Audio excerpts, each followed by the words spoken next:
in full, we say that DNA, it is deoxyribonucleic acid. Okay, so there is a deoxyribonucleic acid. Most of the times when you are answering questions such as biological terms, you always need to write the full name and not just the abbreviation. So in full, DNA is deoxyribonucleic acid. So in grade 10, that is, if you remember, you have learned of two nucleic acids, two types of nucleic acid, right? So we have got the DNA. So we've got two types of nucleic acids. We call them nucleic acids. So we have got DNA, the first nucleic acid, and we also have got RNA, which is the second one. So DNA is the one that we are studying about for now or for today. And then we also have another one known as RNA, which is ribonucleic acid. All right. So DNA, where can we find this whole DNA thing? Basically, DNA, it is found in the nucleus and the mitochondrion of an animal cell. Remember, guys, that each and every cell has got a nucleus, right? So the nucleus of the cell, it is the one that has got the DNA. Okay. So DNA, you will find it either on the nucleus or on the mitochondrion of the animal cell. But basically, when we say that DNA is a nucleic acid, we're simply meaning that it is usually found in the nucleus. Okay, that's where you find most of the DNA in a human being. It is found in the nucleus, but some of it is found in the mitochondrion when it comes to an animal cells. But plants, they can also have DNA as well. Okay, so in plants, the DNA molecule is actually found in the chloroplast. You guys still remember the chloroplast from grade 11, right? Yes. Yes, the chloroplast, which is the site for photosynthesis, right? Basically, that is where there is DNA that is stored inside the chloroplast of a plant cell. Okay, so when it comes to animal cells, we say that DNA is found in the nucleus and the mitochondrion, whereas when it comes to plants, we say that the DNA is found in the chloroplast. Okay, so when we usually use short terms to describe these DNAs, but basically, when do you need to answer this? When they ask you of the site. So if the question says, what is the site of DNA, or what is the site for DNA? Remember, guys, when we're talking about the site, we are simply talking about where something is found, right? Or where something happens. So in this case, when we say that a DNA, the site of DNA, normal the site for DNA, it is the nucleus and the mitochondrion. That is where we find the DNA in animal cells.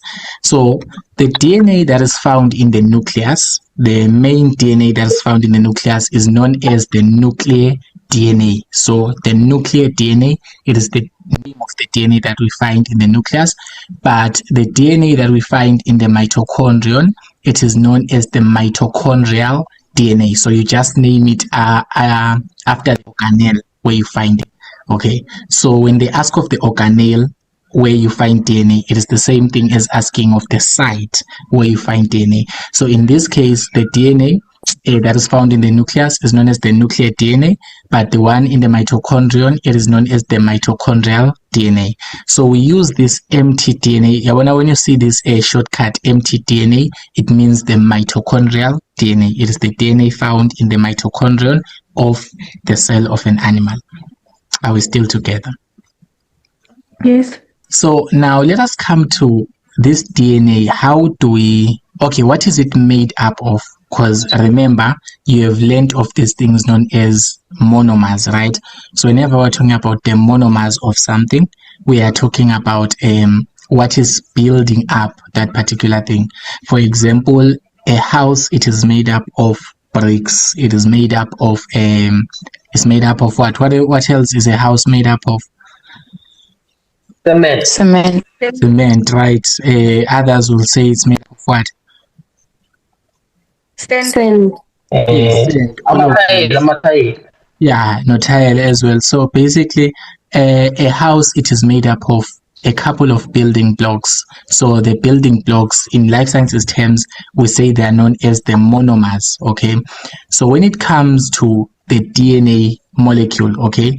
The DNA molecule, it is made up of the monomers, and the name is known as the nucleotides. So the building blocks of DNA basically is DNA nucleotides, okay? In fact, basically these nucleotides, they are kind of the building blocks of all the nucleic acids. But for now, since we are focusing on DNA, we're just going to say that DNA, it is made up of smaller parts, smaller blocks that are known as nucleotides. So whenever they talk about a nucleotide, we say it is known as a monomer. So if it is a monomer, it means that it is a building block. It is the one that makes up the DNA molecule itself. Are we still together? Yes. So now we need to be able to draw the nucleotide. What is the structure of the nucleotide? So the nucleotide must have three things in it. So the nucleotide must have a round-shaped phosphate group. We say this is known as a phosphate group, and it is attached to a pentose sugar, and then it is attached to a nitrogenous base. Okay, so let's just label these parts one by one. So the first portion, or this round portion of the nucleotide, this round circle or the round portion of the nucleotide, we say that it is known as the phosphate group. So we usually put a P on it to just say it's a phosphate group. So it is made up of phosphorus basically. So we use the term phosphate group. So it's the phosphate group. And then this phosphate group, do you see that it is attached to this part that looks like a pentagon? Do you see that? Yes. Yes. So that part represents what we say is known as a deoxyribose sugar. So since this is a DNA building block, we call it a deoxyribose sugar. Deoxyribose sugar. So the deoxyribose sugar is more like the sugar that we find in a DNA nucleotide. So in the building block of a DNA molecule, we find this sugar that looks like a pentagon, and this sugar is known as the deoxyribose sugar. Do we all say it? Yes. And then this deoxyribose sugar, it is now connected to a nitrogenous base. So this shape here that looks like it's also looking like a pentagon. This shape, it is known as the nitrogenous base. It represents the nitrogenous base. So a nitrogenous base is more like it is made up of nitrogen, as the name suggests, but you guys don't really do the chemistry about it, so you're just going to draw these blocks to represent it. But it's known as a what? As a nitrogenous base. So these are the three parts that are making up the building block of DNA molecule. Okay, so we have got the phosphate group, we have got the deoxyribose sugar. So we have got phosphate group, the round one, the deoxyribose sugar, the one that looks like a pentagon. Then we have got the nitrogenous base, the one that is connected to the deoxyribose sugar. So whenever they say draw the structure of a DNA nucleotide, this is what you're expected to draw. Alright, when they say draw the structure of a DNA nucleotide, you are expected to just show these three parts: the phosphate group, the deoxyribose sugar, as well as the nitrogenous base. But remember guys, whenever you are making diagrams, you must always caption them. So you must write a caption to say that this is a diagram showing the structure of a DNA nucleotide. Are we still together? Yes. Yes. All right, so just the information to add. So each DNA nucleotide, it is made up of a phosphate group, deoxyribose sugar, and the nitrogenous base. Now, how does this building block connect to make the DNA. Because, for example, bricks, we put cement between bricks for us to make a house, right? So we are connecting the building blocks to make a house. So here in this way, how do we connect nucleotides to be able to build a DNA molecule? So since you guys have already seen these three labels, because of space, I'm going to wrap them off. So please make sure that you label this. It's a phosphate group, the deoxyribose sugar, as well as the nitrogenous base. Okay. So in DNA molecules, we have got 4 nitrogenous bases. So when we're talking about nitrogenous base, I'll just write NB. We have got 4 types of nitrogenous bases that we can find in a DNA, a nucleotide. Okay, so the first one that we have, it is known as adenine. So adenine, it is the first DNA nucleotide that we can have, and we usually represent it using the symbol A. So whenever you see A here where there is a nitrogenous base, if I write A, it means that the nitrogenous base here, that is connected to the sugar, it is adenine. Are we still together? Yes. The second nitrogenous base that we have, it is known as thymine. So the second nitrogenous base that we have is known as thymine. And then we use the symbol T to represent it. So if you see me writing T instead of A here, it means that the nitrogenous base that we are talking about here, it is thymine. Then the third one, it is known as cytosine. So we have got another nitrogenous base that is known as cytosine. We use the symbol C to represent it. So when you see me writing C here next to the sugar, when you see me writing C, it means that this is a cytosine. It's a cytosine nitrogenous base. Then the fourth and the last nitrogenous base that we have, it is known as guanine. Guanine. Yes, so this is guanine. And then we use the symbol G to represent it. So we have got 4 nitrogenous bases that we can find in a DNA nucleotide. So it means that here, where it's written nitrogenous base, I can have either one of these 4 things. It can either be an adenine, it can be a thymine, it can be a cytosine, or it can be a guanine nitrogenous base that is found in that particular DNA nucleotide. Are we still together? Are we? Yes. Yes, Okay. sir. All right. So I'm going to remove these labels since you guys already saw what I wrote here. So I'm going to remove them. I'm sure you guys also wrote them so that you can remember. Yeah, the phosphate group doesn't matter that much, but here is my nucleotide. You already now know the labels. So now, how do we make a DNA? How do we build a DNA molecule from these smaller building blocks that are known as nucleotides? So basically, let's say this is a nucleotide and it has got A here.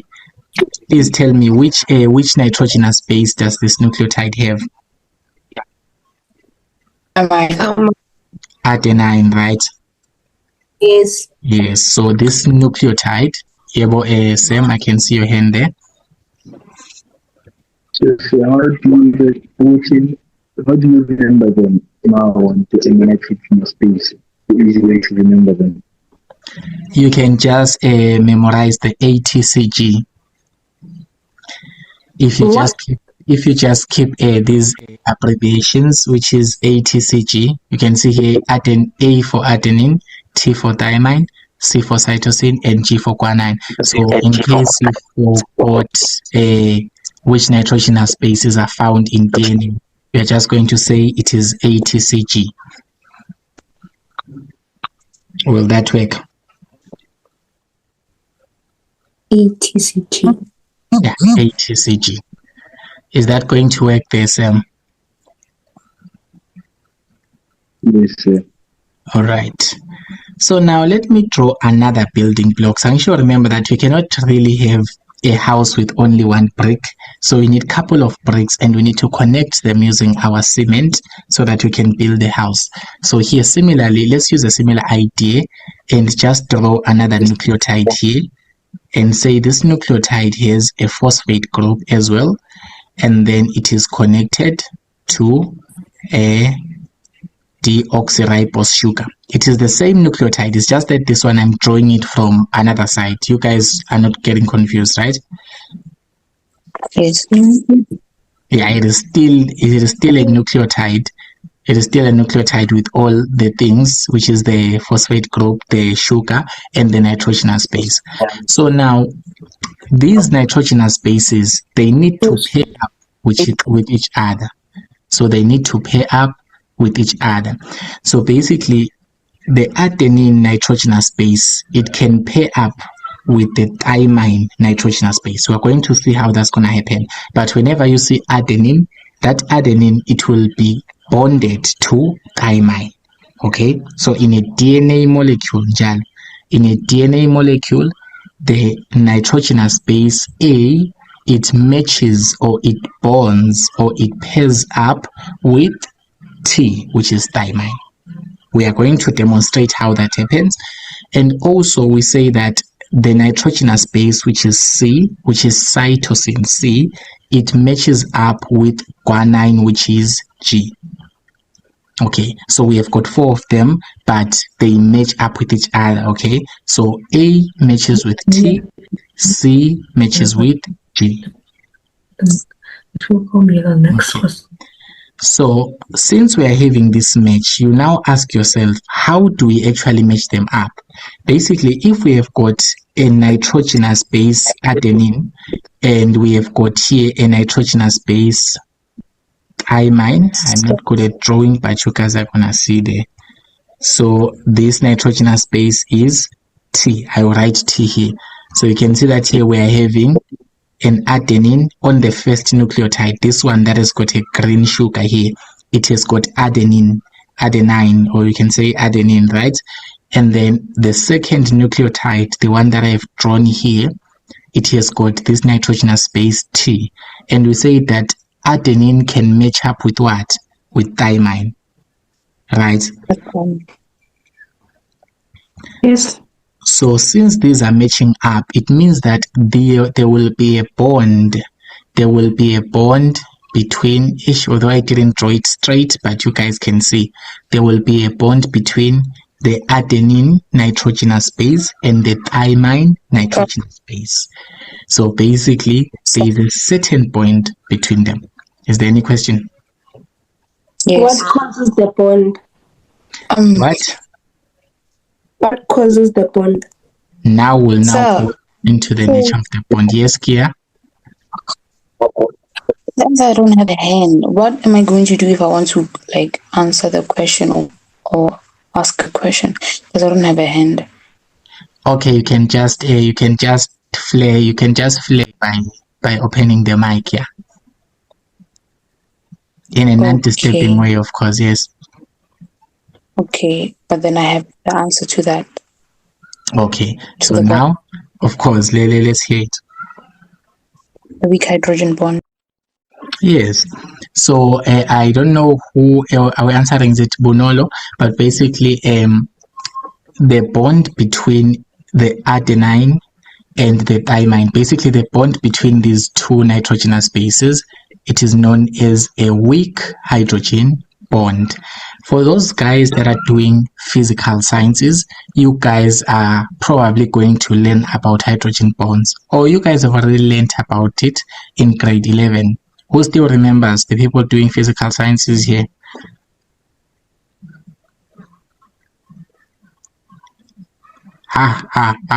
Guys, is there anyone doing physical sciences? Yeah, Mkhadi. Yes.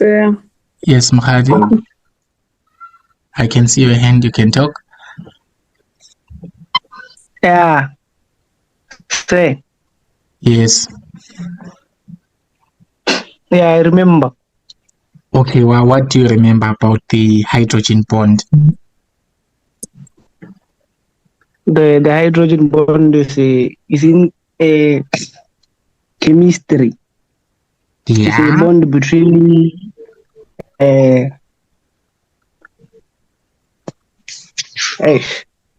Okay, let's hear from Tahato. I can see the hand from Tahato. it's So, a strong bond, sir. Okay, it's a yes, strong bond. Okay, let's hear from Tahato. I actually wanted to say that hydrogen bonds are actually stronger than any other bonds that exist between Okay, particles, actually. okay, Yes. let's see Muhadi. A hydrogen bond is stronger than London force and other Cool. forces.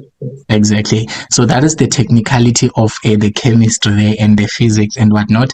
But here, when it comes to life sciences, the hydrogen bond between the adenine and the thymine, or the cytosine and the guanine, we say it is known as a weak hydrogen bond. We describe it as a weak hydrogen bond. It is a weak hydrogen bond. Do not worry too much on why we say it is a weak hydrogen bond, because basically it's an intermolecular force, okay?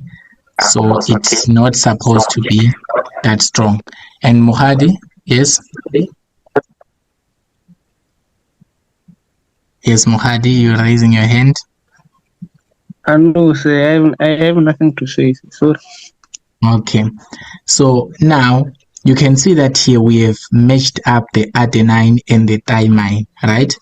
So that's what we're talking about. So the adenine and the thymine actually matches. They are bonded, or they are connected. These two nitrogenous bases, they are connected by a weak hydrogen bond between them.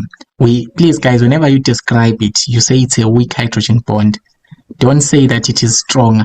Okay, it is stronger when you compare it to other forces. That's for physics students, but this is life sciences as well.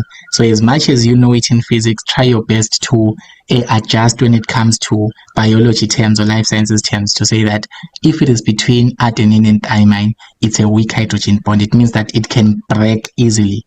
Okay. So now, what happens? Is this a complete DNA molecule? No, it's not complete. So basically, this sugar. Right. Yes. Can I ask? Yes, Bonan. So what you're actually saying is adenine and thymine is connected by the weak hydrogen bond, or when they bond, they make hydrogen bond. They are connected by a weak hydrogen bond. Oh, Yes. thank you. Connected by a weak hydrogen bond. All right. So now, how do we now make this a DNA molecule? Now, another nucleotide will connect from this sugar. You can see this line shows that this sugar, this green sugar, will now connect to another phosphate group from another nucleotide. And that nucleotide will have its own deoxyribose sugar. Here is the deoxyribose sugar, and then it will have its own nitrogenous base. Let us just say the nitrogenous base, let's just say it is cytosine. Okay, let's just say it is cytosine. What do we expect here? Cytosine, which is the nitrogenous base for this second nucleotide, it is supposed to be connected by which to which nitrogenous base? Yes, Sam. So what combines the line about what's between nature, that between phosphate group and deoxyribose? Okay, you are this one. You are not examined on the bond between a phosphate and a sugar. Definitely not examined. Just know that they are connected to one another.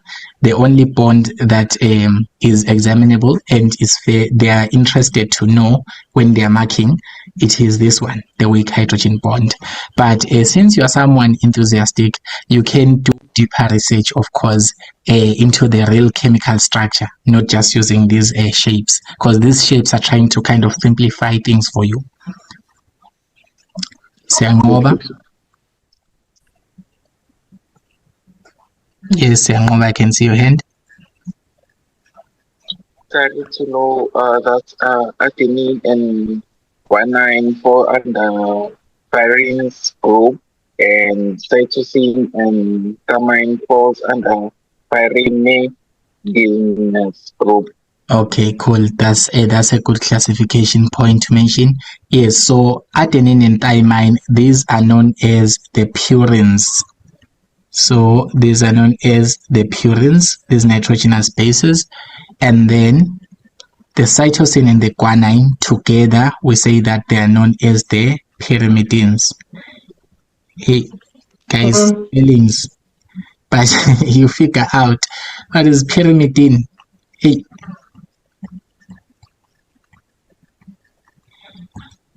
Guys, is there anyone who's maturing with English here? They will explain if the spellings are correct or not. But something close to this. Yes, Trevor?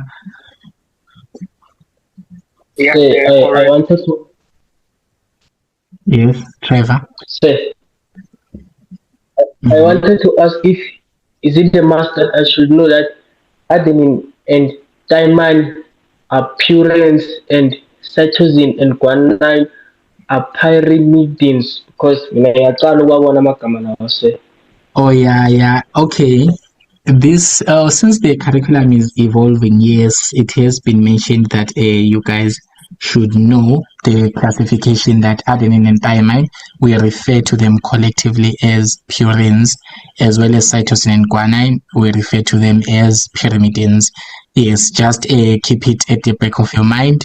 Do not forget it. Okay. Yes, just for safety purposes. If you are going to do biology later on, maybe at a tertiary institution, you will have to know that. So just take it as a bonus already. Okay. Okay, yeah. When I'm having cytosine now, back to our nucleotide. So there's a cytosine here, right? That is connected to this sugar of this third nucleotide and this phosphate group. So this cytosine, it is supposed to be bonded to which nitrogenous base?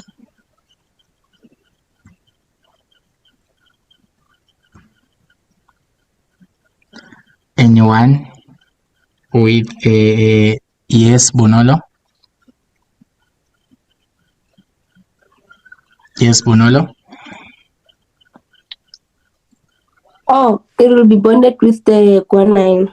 Yes, cytosine, you say that it pairs up with guanine because those two are pyrimidines. So we are going to connect them using the same hydrogen bond, guys. We use the same hydrogen bond. It doesn't change when it comes to this, right? So we are supposed to see a G here, a guanine. And this guanine doesn't just walk alone, guys. It is connected to the sugar of another nucleotide, the deoxyribose sugar of another nucleotide. And this deoxyribose sugar is connected to the phosphate group of another nucleotide, which connects with that one as well. Do you kind of see the chain of our DNA molecule here?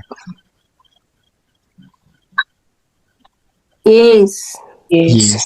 So now, since our meeting is going to take a break in the next 10 minutes, let's just do a summary. Remember, our DNA, it is found in the nucleus and the mitochondrion if it is an animal cell. So these things, nucleus and mitochondrion, they are parts of the cells, okay? They are parts of the animal cells, all right? Yes, Mukhadi? Yes. I can see your hand. Talk.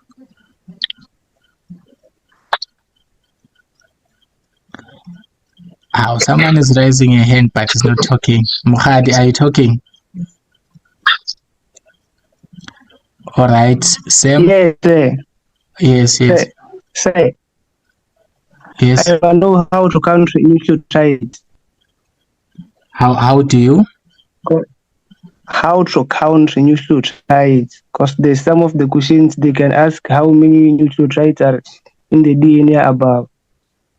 Okay, for this one, let's just try to do the count for this one before we get to the other people's questions. Remember that a nucleotide must be made up of 3 parts, right? The phosphate group, the deoxyribose sugar and the nitrogenous base. So this whole combination of this is a nucleotide. This is a nucleotide, right? This is the first one. Yes. Yes. You do the same for the other ones. You can see here there's a phosphate group, there's a deoxyribose sugar, there's a nitrogenous base. That's another nucleotide. You can see this is another nucleotide. Continuing to do the same pattern, phosphate group, deoxyribose sugar, and you can see this is another nucleotide as well, this one. And then the last one, let's do the last one, phosphate group, deoxyribose sugar, and this nitrogenous base. That's the fourth one. Do you see that we're having 4 nucleotides here? Yes. Yes. So I hope that you are able to see that, Muhadi. So now our meeting is just going to cut for a bit, for a 10 minutes break, so that you guys can go and drink some water. When we come back, we are now going to continue with the structure of DNA. Hey Lapo, I know that you've been enjoying this wonderful video and most likely you've been enjoying watching this handsome face in front of you, but sorry ladies, I'm taken. I just here to tell you that Educate is on the road to 100,000 subscribers by the end of 2025. So please click the subscribe button and click the notification bell so that you get notifications whenever I post new videos. I want you guys to pass. Okay, so if you make my dream true, I reach 100k subscribers, I will make your dreams come true. I will even get you to varsity. I will get you with 7 distinctions. Yes. We say that the matching nitrogenous bases, we usually use the word complementary. So whenever you hear me saying complementary nitrogenous bases, I'm talking about nitrogenous bases that are able to bond with each other, okay, that are able to be connected by a weak hydrogen bond. All right, so just like the purines, which is adenine and thymine, we say that these two are complementary nitrogenous bases, just like guanine and cytosine. They are complementary, simply means that they match up with each other. All right, do we get the sense? Yes. Yes. So thing is, when we make these diagrams, guys, we should be very clear here. You can see, I don't know if you guys can see this adenine, it kind of looks like okay, let me just open a new page so that you guys can kind of see it. So if I say that adenine looks like this, then guanine must look like something like this, okay? So if adenine looks like this, guanine must look like this. Do you kind of see that these kind of get into each other or they match with each other? Do you see, like, in terms of diagrams, what am I trying to say? Yes. Yes, kind of a lock and a key, guys. You know that a lock, a key can get only into a specific type of lock, okay? So basically the lock is open in this way, but the key, you will see it fitting in this way. So it's kind of, they are complementary to one another. Sam? I'm saying so. It is a must. The shape of the nitrogenous base must be like that. Yeah, they say the shape of the nitrogenous bases, they must match with each other. Just like when I make a shape like this, okay? Let me just say I call this my cytosine, right? If I'm going to draw a guanine, a nitrogenous base, it must be something complementary to this, maybe something that is something like this. You can see that they are complementary to one another in terms of the shape. It's more like a lock and a key. A lock fits inside the key. That's the whole idea behind these shapes that we are drawing. Do we all get it? Mm-hmm. I understand. Yeah. So they must be complementary. Even when you are drawing them, the shapes, they must look like they fit into each other in some sense, right? So now, yes. Does the shape, as in, like, as you saw, you drew the adenine with a pointy head and then the cytosine with a curvy head. Like, Yes. does the shape really matter like that? Is the adenine supposed to have a pointy head? Not that it is always like that. The idea here was that to say when we are having two of them and they are complementary with each other, they must at least be looking like they fit into each other actually. Not that it is always going to be like this. Different diagrams will be given to you in the exam. So you shouldn't just cram and say that adenine is always like this and thymine is always like this. The idea behind me drawing these shapes was to show you that there must be some way that these things fit into each other to show that they are complementary with one another. Is that clear here? Yes, sir. All right. So now let's just draw a complete DNA molecule, right? So a complete DNA molecule would have, let's just be quick about it now because we now know that each nucleotide looks like this.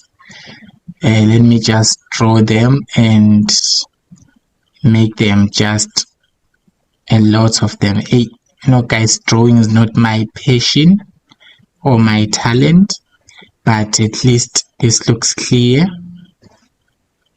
All right. Let me say this is adenine, a weak hydrogen bond.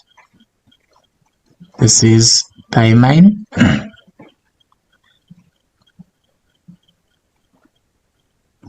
And then here is another phosphate group. Then another one. Hey, you guys, I'm sure you guys can draw. I mean, I'm not talented in drawing, so I will draw whatever I think makes sense. Okay. Okay. Let's say maybe you have got, hey,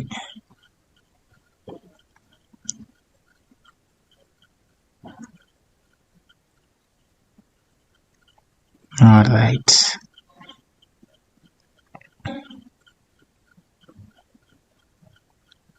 Is this clear enough? Yes, Sam?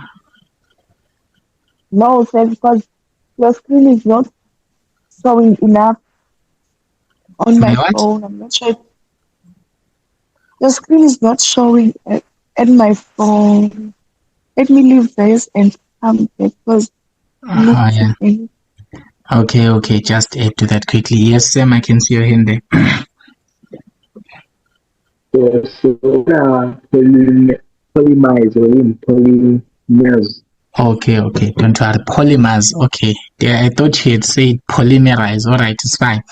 So it's just an English word, nothing much of a big deal. Remember, we said that monomers, it means is the building blocks or single units of something, right? The building blocks is more like the single units building up something, just like in a DNA molecule in our previous slide. Remember, we said that the monomers of nucleotides, the monomers of DNA, it is nucleotides, right? So it's more like it's single units. Mono means one, so it's kind of single units of something. So when we now say polymers, so whenever we now use the word polymers, it means that we now have got many units. So they are no longer single units. It's more like there are many single units that you are connecting together. Okay. So poly just means many and mono means it's only one. All right. So for example, if I say that this is a circle, it's a monomer or it's a building block, it means it's a single unit. But when I connect it to 3 or more other circles, this is now a polymer, a chain of these single units that are combined to one another. So don't get scared of that word, okay? So we're not supposed to say monomers, we're supposed to say monomer. Yes, it's a monomer if it is one. And then monomers if it's two. It's more like you are now just pluralizing it. You're just taking them as a plural, but you're trying to say that it's one. When you say monomer, it's more like one building block. It's more like you're saying a brick, Okay, but when you say bricks, there are now many smaller bricks, and when you combine them together, they are now polymers. Okay. Yes. All right. So now I will bring the polymers thing into this DNA shape. So this is now our DNA molecule, right? You can see that it is having how many nucleotides does this have? How many nucleotides?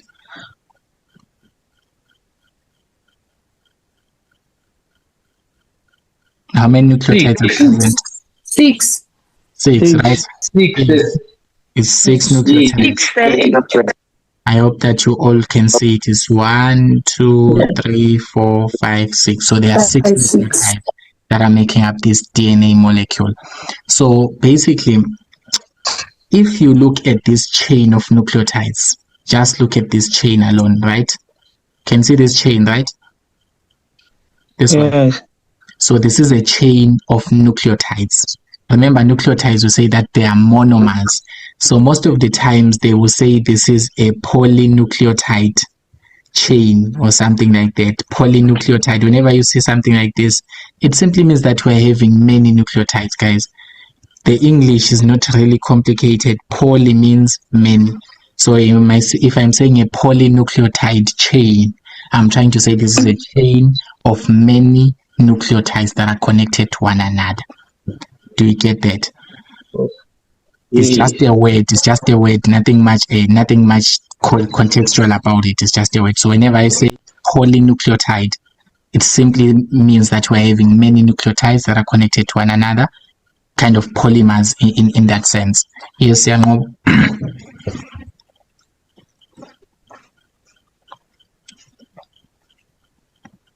Yes, open the mic, Yangob.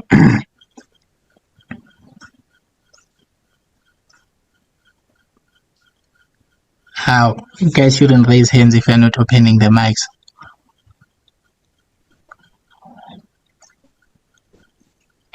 Sir, can you? Can I? Hello. I think it's the network. Now can you hear me? Yes, I can hear you now. Yeah, I was asking that they can trick you and put polynucleotide instead of a strand. Yes, definitely. Before we even get to a strand, we say it's a polynucleotide chain. So whenever you see the term polynucleotide chain, it simply means that this is a chain of nucleotides that are connected to one another, many nucleotides that are connected to one another. It's more like 3 or more nucleotides connected to one another. So it's a polynucleotide chain. It's more like a scientific way of calling it. So in case whenever you see the term polynucleotide, don't really around or something like that. Polynucleotide simply means that many nucleotides that are connected to form a chain. Oh, okay. Thank you. But in simple terms, we just call this a strand, guys. We say it's known as a DNA strand. So we say it's known as a strand. So a DNA strand is kind of a chain. It's the same thing as saying a polynucleotide chain. It's just a chain of nucleotides, many nucleotides that are connected to one another. Many nucleotides connected to one another. Okay?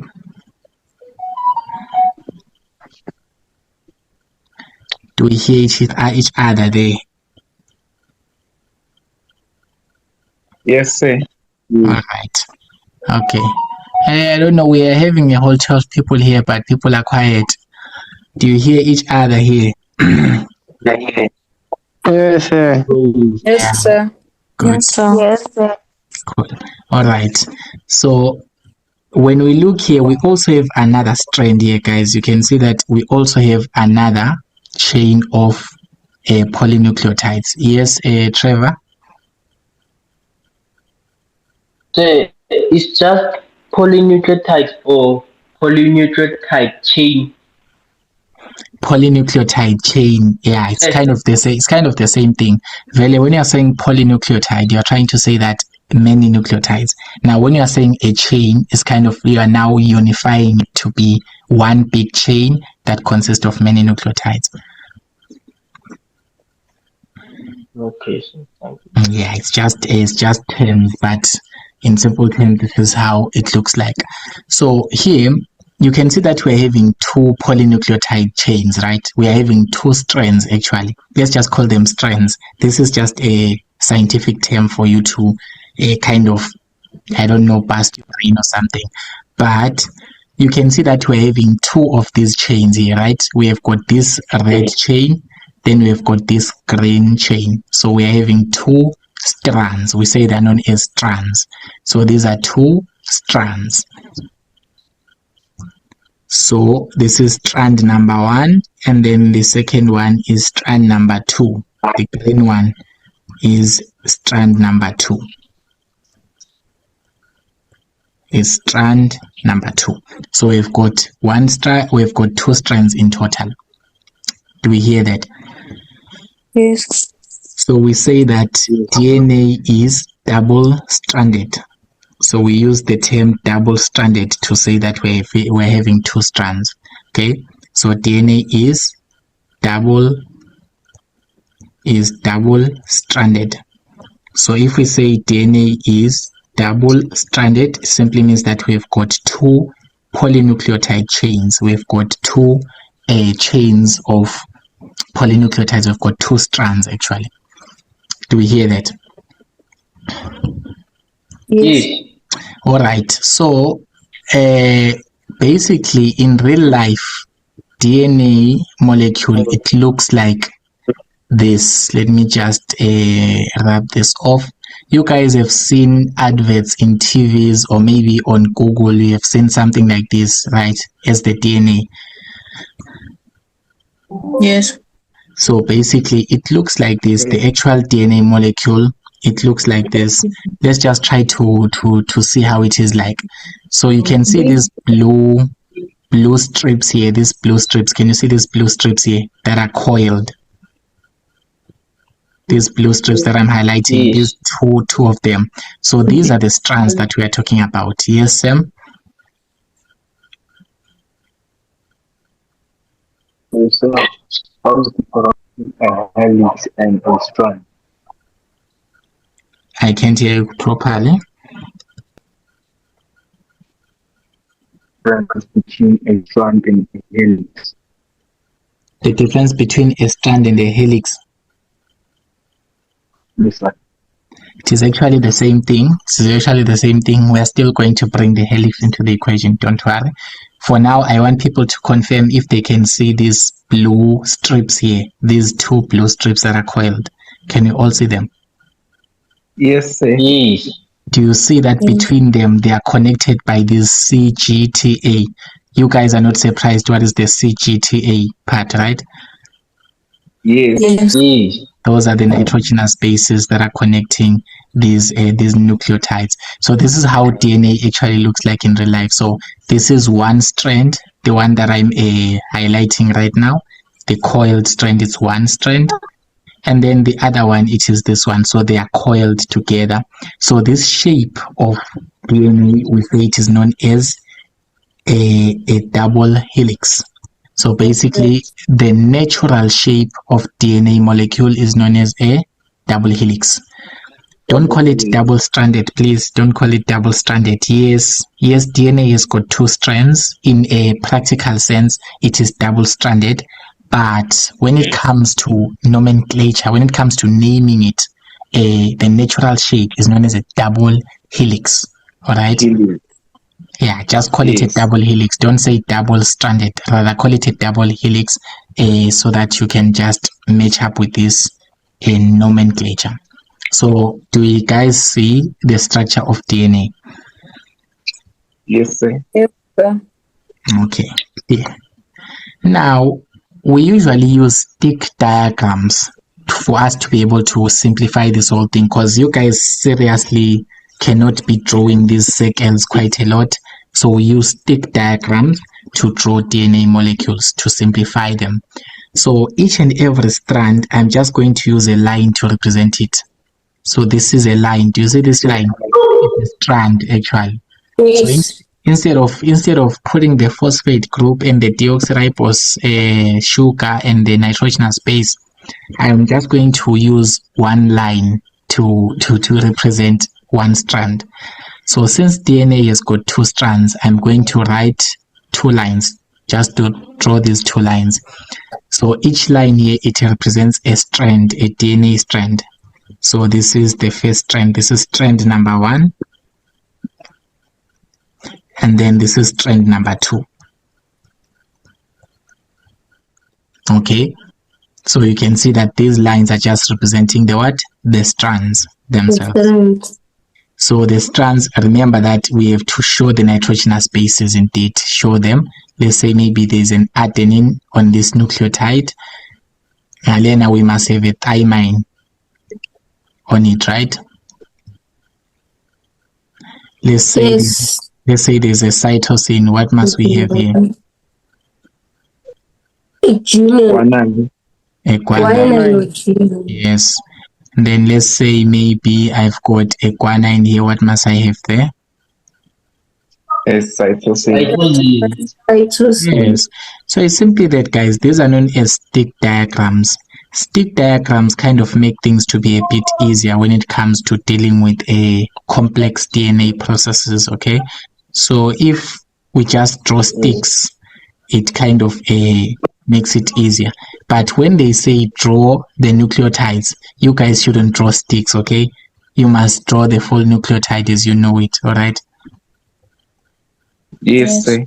Yeah, so this is just to simplify DNA complex processes. All right, so these are stick diagrams. So this is, let me just say, in actual fact, if you want to draw the double helix using stick diagrams, each strand, it kind of looks like this. Hey, I'm not good at drawing, but you guys can see this is one strand, and then the other strand, it is coiled in. It looks like this. Do you guys see it? Yes, sir. Yes, so if we have got some adenine here, it will match with some thymine. And then if we have got some cytosine, it matches with some guanine. Yeah, that's just how it looks like.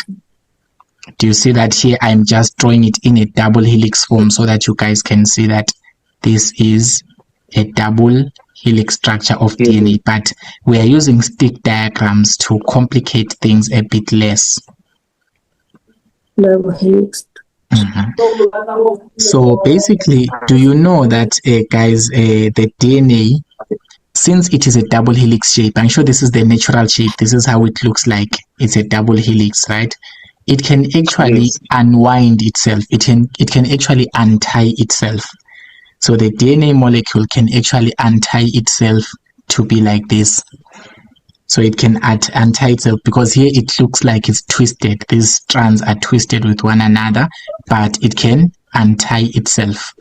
So we use the term unwinding. So whenever you see me saying that it is unwinding, it simply means that it is changing from this double helix shape and it is becoming just two strands that are separated. A bit separated. Yes. Do you all see that? Yes. So the DNA strands, they can unwind. So the DNA strands they can unwind. Simply means that since they are twisted like this or they are coiled, they look like an S shape. They are coiled. They can just change into what? They can just change into straight lines, kind of. So whenever I draw something like this, it means that my DNA molecule unwinded. Whenever I use the term unwinded, it simply means that it changed from being a double helix shape that is having an S shape, and it has kind of been untied. Okay, it's more like you are untying it. You kind of get the sense. Yes. Yes. Yeah. So whenever you see the term unwinding, you have made a mistake. A no C. Oh yeah, it's A connected to T, right? Yeah, thank you so much there. So this is unwinding. Whenever we say that DNA is unwinded, at first it looks like this. It has got a coiled shape. It looks coiled, but if it unties itself, just like below here, it has untied itself. If you look carefully just down here, it has untied itself at this point, so that it can just remain as a loose DNA. Do Do you see that? Yes. Yes. Okay. Yeah, please familiarize yourself a lot with these diagrams and these terms of unwinding. So what is the function So of the DNA? unwind, Yes. so simply meaning the unwind structure of the double helix is the same as the stick diagram. Yeah, basically we don't call it a double helix anymore. Once it has unwinded, it's no longer a double helix. Yeah, so it just unwinds. Yes. So they can also lapha unwanted structure bakubude ukuthi what is the shape of the structure if it's unwinded. No, they won't ask it. There is no formal name for it. It is a double helix only when it is coiled, but after it is unwinded, there is no formal name that we give to it. Yes, Trevor? Sebefuna ukubuzisa ukuthi angithi uma ngabe semi-straight so siyibiza ngokuthi i-stick diagram angithi. Yeah, it's just a normal stick diagram. Yeah, but they will never ask you in a term with what is the name of this. Or even nalena angathi hlangane so in S shape. Double helix slave. It's a double helix one, but the moment it unwinds, it just becomes a regular stick diagram of DNA. Yes, Tahato? So I just have a small request. Yeah. I can hear everyone here now. They're using another language, and say I'm paid. I can't hear a thing. Hi, they're talking. Oh, you guys can't hear isiZulu. No, como paid say. We're gonna continue with English. Yeah, Oscar. All right. Thank you, sir. Okay. Let's try to ask a bit in English so that you can be able to hear each other. Hey, guys, I cannot be translating every time. My tongue cannot speak Sepedi for long. Let's do functions of DNA. Okay. So, what is the function of DNA? Why is DNA even important? Why do we need to study it? Basically, DNA is very important because it carries hereditary information. Hereditary information. So, hereditary information is more like the characteristics that are passed down from the parent to the offspring. For example, right now, you probably look like your parents because you have their genes, right? So basically, we are still going to get to what are genes and how they look like later on in the other topics. But you should just know that DNA, it carries the information, such as the physical characteristic. For example, the child might look dark because the father is dark, okay? The child might have some curled hair because the parent has got some curled hair. So basically, physical characteristics are passed down from parents to offspring in form of genes. And genes are actually basically DNA. They're just DNA. Let's just call them DNA for now. Okay? Okay. Yeah. So you have the DNA of your father and your mother in your body cells. Okay. So also DNA also contains a code for what we say is known as protein synthesis. You are still going to do the process of protein synthesis later on, but you should know, guys, that your body is able to produce proteins on its own. Proteins to maintain your skin, proteins to be able to maintain certain biological processes, okay? Let's say, for example, you know, guys, that your skin peels off. Do you guys know that your skin peels off each and every day? Yes. It peels off, guys. The skin that you had when you were a baby is no longer the same as the one that you have now. So your skin peels off, it exfoliates itself. So there are certain proteins that must maintain the skin, okay, in the body. So proteins are actually required for the body, and the body, it manufactures its own proteins. Basically, the body can make its own proteins. You guys did grade 11. You know hemoglobin, right? Yes. Yeah. Well, what is the function of hemoglobin? The ones who did grade 11. It is the one that gives Not that serious. You are not that gives serious. the blood its color. It gives blood its color. That's kind of not real. Hemoglobin is a protein that transports oxygen in the blood. You guys learned that when you did gaseous exchange in grade 11. But because you're not serious, let's just skip it because you guys were not serious. But if you guys proceed to do medical science, or you do medicine, or you do something related to health sciences, maybe physiotherapy or pharmacy or anything that has to do with health sciences, you must know all those processes. So DNA has got a code for protein synthesis. So DNA actually plays a role in the formation of proteins in the body. Yes, Sam? The first sentence, I think DNA carries hereditary information proteins. Hey, I can't hear you properly. Can I summarize the sentence, the first sentence, which says the long one of yours, or you don't mind if I say DNA carries hereditary information /genes. Yes, it is still the same thing. When we're saying hereditary information, we're basically talking about the characteristics that are passed down from parents to offspring. So you can phrase it in your own way, but the whole point is that some physical characteristics and physical appearances are passed down from the father to the mother, or from the mother to the father. From the mother to the child. So from parents to offspring, certain physical characteristics are passed down, and DNA actually controls that process. You don't really have to give too many details about it. For now, just keep it in this simple phrase. Yes, Yangoba? Nikulma homoglobin, is it necessary ukuthi we have to know that homoglobin, how it works? No. That's necessary only for grade 11s. You guys are now a bit old.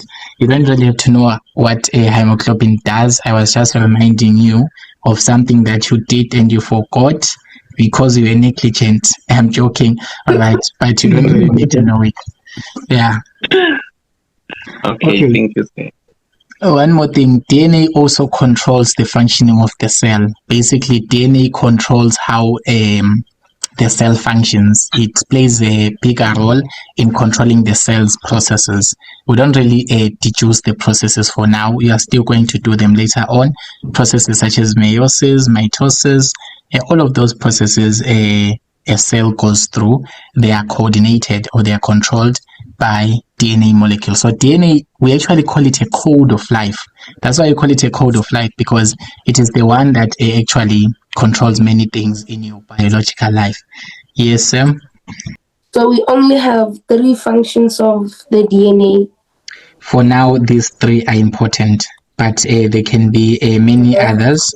If they add new ones at your school, since the curriculum keeps on updating, please take note of them. Don't exclude them, but these ones are the core ones. These ones are the core characteristics.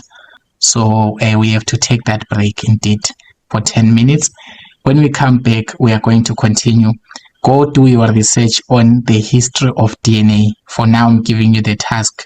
Do your research on the history of DNA. Okay. Hey Lapo, I know that you've been enjoying this wonderful video, and most likely you've been enjoying watching this handsome face in front of you, but sorry ladies, I'm taken. I just here to tell you that Educate is on the road to 100,000 subscribers by the end of 2025. So please click the subscribe button and click the notification bell so that you get notifications whenever I post new videos. I want you guys to pass. Okay, so if you make my dream true, I reach 100k subscribers, I will make your dreams come true. I will even get you to varsity. I will get you with 7 distinctions. Yes. Yeah, I gave you a task to research the history of DNA, the history of DNA. I'm sure you guys found something. But I heard that Sam has a brain buster question in the group, and I wanted us to address it together. Okay. So, what was Sam's question saying? Sam, you can open your mic and tell us of your famous hard question. Okay, so the question says a DNA molecule contains 600 nitrogenous base. If 20% of this adenine, determine the number of each nitrogen base in the DNA molecule. All right. So a DNA molecule contains 600 nitrogenous bases, right? So if 20% of this is adenine, please say find what? Determine the number of each nitrogenous base. Determine the number of each nitrogenous base. Okay. And then your attempt. Where did it get you? What did you get in your attempt?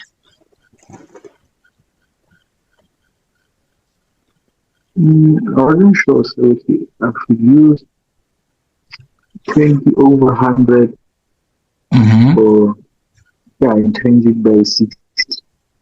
I wasn't sure what I did. Okay, let's kind of grasp the context of the question, right?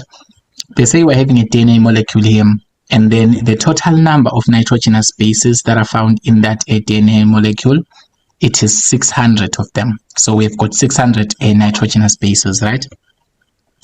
Now they say 20% is adenine, so it means 20% of these 600 nitrogenous bases, it must be adenine nitrogenous bases.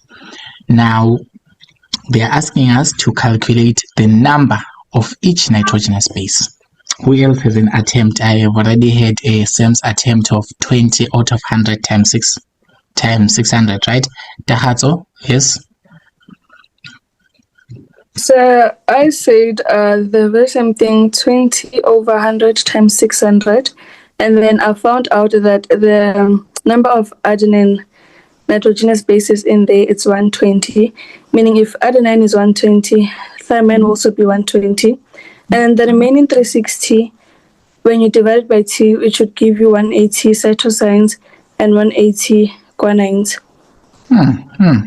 Awesome. You guys should clap hands. Open your mics, all of you, and clap hands.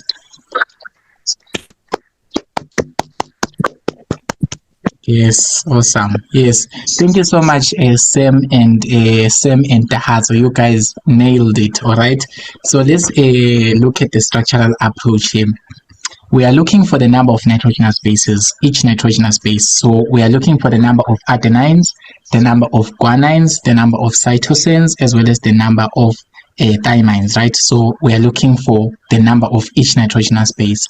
So now we already know that 20% of this 600 nitrogenous base, it is adenine. So if we just compute that to become a number, this is going to be 20 out of 100 because percent means out of 100, right? So 20 out of 100 multiplied by 600 nitrogenous bases will give you 120 adenines. Because remember that we said that 20% is adenine. So it means when you say 20 out of 100 times the total number of all the nitrogenous bases found, we are going to find 120 adenines.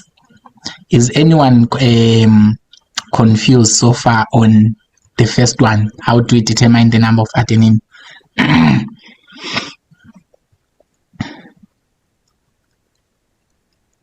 Is anyone confused so far how we found the 120? Okay, cool. Because they say 20% is adenine. So when we do 20 out of 100 multiplied by the total, which is 600, we find 120 adenines. Okay, and then Now, Dahatso mentioned something very important. She said that 120 adenines have to pair up with 120 thymines, because remember, for it to be a complete DNA molecule, like in the previous illustrations, each and every adenine must be matched up with a thymine. So for every one adenine nitrogenous base, there must be a thymine that is connected to it via a weak hydrogen bond. So we do get the ratio of 1:1, right?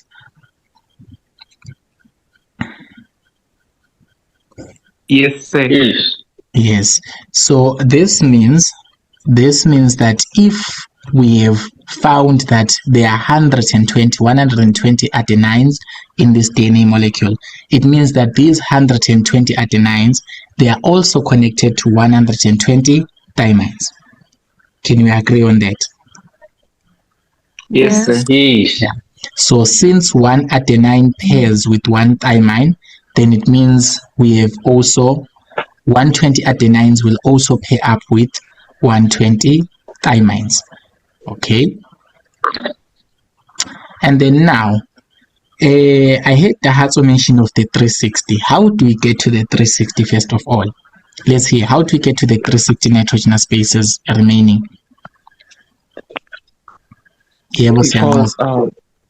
Because we have minus the 120 adenine and 130 thymines. Yes, so far we have already found that out of these 600 nitrogenous bases, okay, we have got 120 adenines, 120 thymines alike. So if we subtract this 120 and this 120 from 600, that is say something like saying 600 minus 120 minus 120. So it's like 600 minus 240. That gives us 360 nitrogenous bases remaining. So here, after removing the number of adenines present and the number of thymines present, the ones that we are sure about, we remain with 360 nitrogenous bases. What are those nitrogenous bases supposed to be? It's supposed to be guanine and cytosine. So we're going to divide the 360 by 2. Then 180 will be cytosine and 180 will be guanine.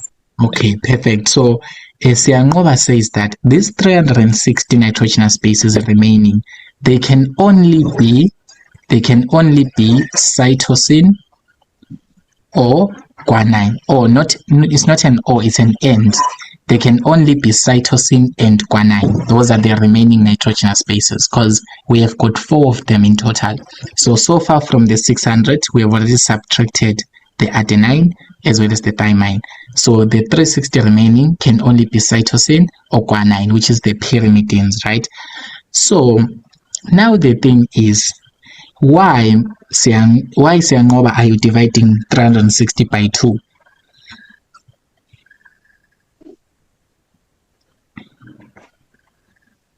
Siangoba have to open the mic and explain why.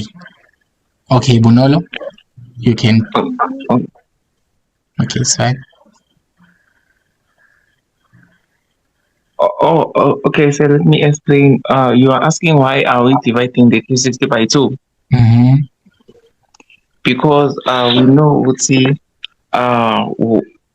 when we take 180. I don't know how to explain, but I will try. When we take 180 of cytosine, we must know that the guanine must be equal to the number of the cytosine. So this is why we divide by 2, because we have to have a equal number of cytosine and guanine. That's the point. I guess Bunolo was going to say the same thing, right? Yes. Yes. So for a certain number of cytosine nitrogenous bases, we must have an equal number of guanine ones. So since we're having 360, so we have to divide this by 2, because we know that the remaining 360 nitrogenous bases, they are splitted into equal halves. One of the half is cytosine, one of the half is guanine. So this is supposed to be 360 nitrogenous bases divided by 2, giving us 180. So we have got 180 cytosine molecules, cytosine nitrogenous bases, of course, as well as 180 guanines. Are we all getting the sense? Yes, sir. Yeah. Yes, sir. So that is how you approach questions like this. Questions like this, they want a structured thinking, structured analysis, meaning that you have to apply the facts that you know about DNA, that for every 120 adenines, you must get an equal number of thymine. Yes, Yanova, question? So I have another example that I failed to attend in class. I don't know if whether we can do it now or later. Okay, just hold it out. Okay. They say if you have 10% of bases in the molecule adenine, then there's a comma. They say, what is the ratio of adenine to guanine in the same molecule? Okay, so cool. I've heard that one, and I will leave you guys to attempt it. Please post it on the group. That one will be your brain buster. So we were attempting a Sam's brain buster. It's just a couple of mathematics there, guys. Don't worry. It's not really a lot of life sciences. It's just a couple of mathematics. Just try to analyze it. Post it on the group. When we have our next session, which is tomorrow, by the way, is it? Which is Thursday. I will look at the timetable one more time. But when we have our next session, that is the first thing that we are going to do, which is the example, the question from Siangova. Reattempt it, Siangova, until you get it correct. Okay, see. Okay. Now let's just do a summary. Yes? That's fine. Okay. So, summary of the history of DNA. How was DNA discovered and who was responsible? So, it was discovered in 1952. The basic idea that we have got a DNA, it started in 1952 when Rosalind Franklin and Maurice Wilkins researched the structure using X-ray diffraction images. So we have got these images that are known as X-ray diffraction images. If you guys want to be a physicist at some point in life, like me, you guys will learn of how X-ray works, okay? How X-ray images work. So basically, Miss Rosalind Franklin and Miss Maurice Wilkins, they researched the structure using X-ray diffraction images. Okay, you can just say X-ray images for simplicity, but it's X-ray diffraction images. Those are the people who first came up with the idea of researching the structure. That's in 1952. Okay. Yes, Sam. So the other only name or you want both name and surname? Okay. Are you trying to ask, is it necessary to know the name and surname? Yes, sir. Yes, please know both the name and the surname. In case they might just give you one of them, but usually the surname is the one that is usually questioned. So it's Rosalind Franklin and Maurice Wilkins. Yes, sir. And then we have got another pair, which is Watson and Crick. Oh, dang. There are no names here. What is the name of Watson? What is Watson's name? To those who did research during the break.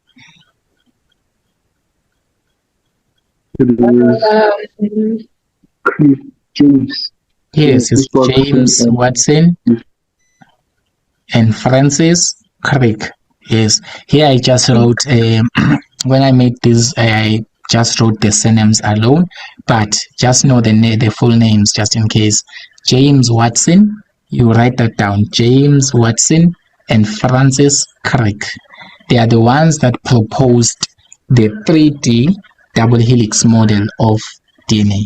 So these two guys here, they are the ones that proposed the structure of DNA, the double helix structure, the one that we just studied today using all of those diagrams. And then in 1962, Watson, Crick, and Wilkins, all of them, they won Nobel Prizes. Okay, they won Nobel Prizes because this is one of the biggest scientific achievements ever. Because if they didn't discover DNA, guys, we wouldn't be living the way that we are living right now. Yes, Trevor? So what are Nobel Prizes? It is just a site. Okay, Nobel Prizes, most of the times, they are won by scientists who have accomplished some research, that have researched something. For example, these ones, they researched the structure of DNA. Like, DNA was not known before 1952. People didn't even know that you can even do a DNA test before 1952. All right, but because Rosalind Franklin and Morris Wilkins started their research by looking at the structure using X-ray images, this is a big research in the science world, in the scientific world. So whenever a scientist wins a Nobel Prize, it means that they are being appreciated for their wonderful research. Sam?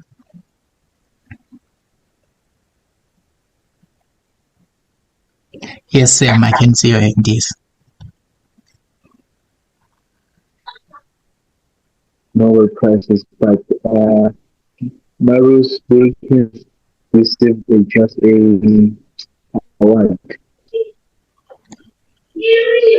I can't hear you properly.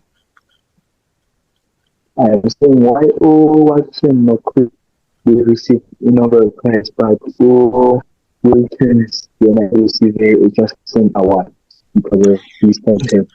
Yeah. Okay, now you're going to the specifics. Yeah, definitely, you are right when you say it is James Watson and Francis Crick, the ones who made the 3D model. They are the ones that actually got the Nobel Prize. But Wilkins was Rosalind Franklin's assistant in this X-ray image in 1952. So it kind of got her an award, but you can just call it a Nobel Prize for the sake of simplicity. But specific details, as you guys heard, Wilkins just got an award because she was assisting Franklin. Yeah, but Watson and Crick, they got proper Nobel Prizes. But let's just call it Nobel Prizes for simplicity and to keep things a bit simple. But at that time, Rosalind Franklin was had already passed on.